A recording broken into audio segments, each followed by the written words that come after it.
तो चलिए आज इतिहास के सबसे दिलचस्प रहस्यों में से एक की गहराई में चलते हैं।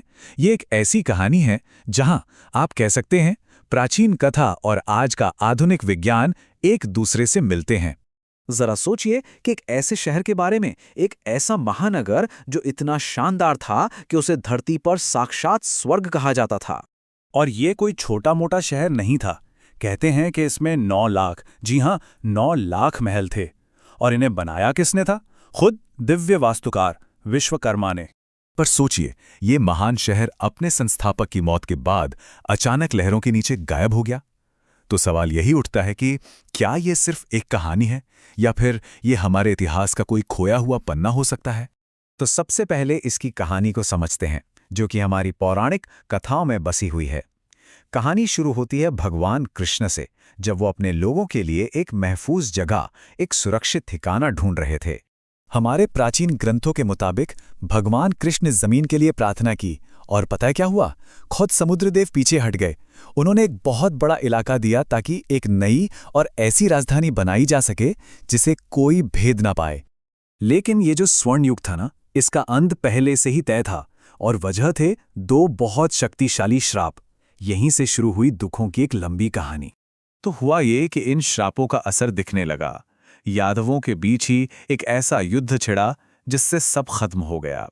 और फिर जैसे ही भगवान कृष्ण ने ये दुनिया छोड़ी, वही समंदर जिसने जमीन दी थी वापस आया और पूरी की पूरी द्वारका को अपने अंदर समा लिया। अब देखिए, सदियों तक तो लोग इसे बस एक कहानी ही मानते रहे, एक मिथक। पर फिर 20वीं सदी में कुछ ऐसे सुराग मिलने लगे जिन्होंने सब कुछ बदल दिया, और यहीं से शुरू हुई असली खोज। और मजे की बात यह है कि ये सब कैसे शुरू हुआ। कुछ इत्तेफाक से दिखी चीजें, कुछ शुरुआती खुदाइयां, और धीरे धीरे ये संकेत मिलने लगे कि इस कहानी में शायद ऐतिहासिक सच्चाई भी है। ये जो टाइमलाइन है ना, ये इस पूरी खोज की लंबी कहानी को दिखाती है। मतलब 1963 में जो पहली खुदाई हुई थी, वहां से लेकर 2024 में प्रधानमंत्री की उस प्रतीकात्मक यात्रा तक का पूरा सफर। तो ठीक है, सुराग तो मिल रहे थे, लेकिन किसी को तो इसे एक गंभीर, एक वैज्ञानिक मिशन में बदलना था, और ये काम किया एक शख्स ने। तो चलिए अब उन्हीं के काम पर नजर डालते हैं। नाम है doctor SR Rao. Doctor Rao का जो तरीका था वो बिल्कुल अलग था, मतलब क्रांतिकारी था। उन्होंने हमारे पुराणों और महाभारत को सिर्फ कहानियों की किताब नहीं माना, बल्कि उन्हें ऐतिहासिक दस्तावेज समझा जिनमें कीमती सुराग छिपे हो सकते हैं। अब सोचिए, उस जमाने में पैसे भी कम थे, टेक्नोलॉजी भी ज्यादा नहीं थी। इसके बावजूद उनकी टीम ने जो खोजा वो हैरान करने वाला था। उन्हें सबूत मिले एक बहुत बड़े डूबे हुए बंदरगाह के। ये सिर्फ एक शहर नहीं था, ये तो पुराने भारत की बेहतरीन समुद्री इंजीनियरिंग का जीता जागता सबूत था। और सबसे जरूरी बात, जब इन मिली हुई चीजों की साइंटिफिक डेटिंग की गई, तो पता चला कि ये महाभारत के दौर की हैं, मतलब द्वापर युग की।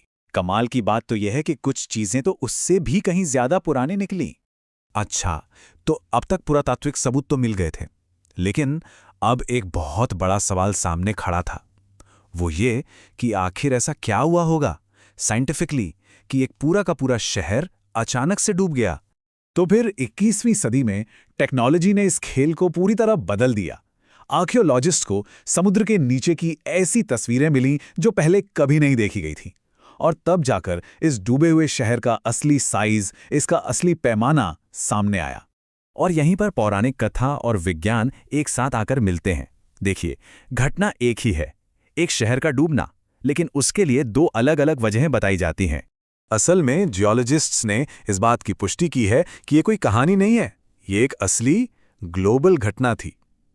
इससे एक मजबूत वैज्ञानिक आधार मिलता है कि कैसे उस दौर का कोई भी तटीय शहर पूरी तरह से पानी में डूब सकता था।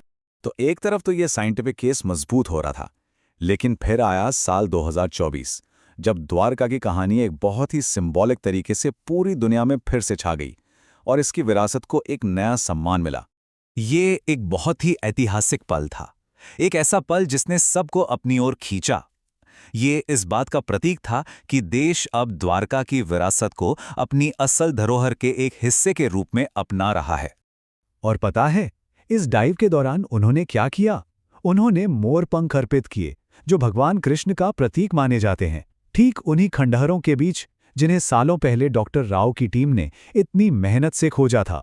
तो आज की तारीख में कह सकते हैं कि दो द्वारकाएं, एक जो जमीन पर है तीर्थयात्रियों के लिए और दूसरी जो समंदर के नीचे है खोज करने वालों के लिए। मतलब द्वारका की विरासत आज भी जिंदा है, एक पवित्र तीर्थ स्थल के तौर पर भी और दुनिया की सबसे अहम अंडरवाटर आर्कियोलॉजिकल साइट्स में से एक के तौर पर भी। आखिर में द्वारका की ये जो पूरी खोज है, यह हमें एक बहुत बड़ी बात सिखाती है। ये सिखाती है कि हमारी आस्था हमें खोज करने के लिए प्रेरित कर सकती है और विज्ञान उस पुरानी आस्था को सच साबित कर सकता है। तो ये जो धर्म ग्रंथ से लेकर सुनार तक का अविश्वसनीय सफर है ना, ये हमें एक आखिरी और सोचने पर मजबूर कर देने वाले सवाल के साथ छोड़ जाता है कि अगर द्वारका जैसा महान शहर सच था, तो हमारी और कितनी ही पौराणिक कथाएं हैं जो बस खोजे जाने का इंतजार कर रही हैं।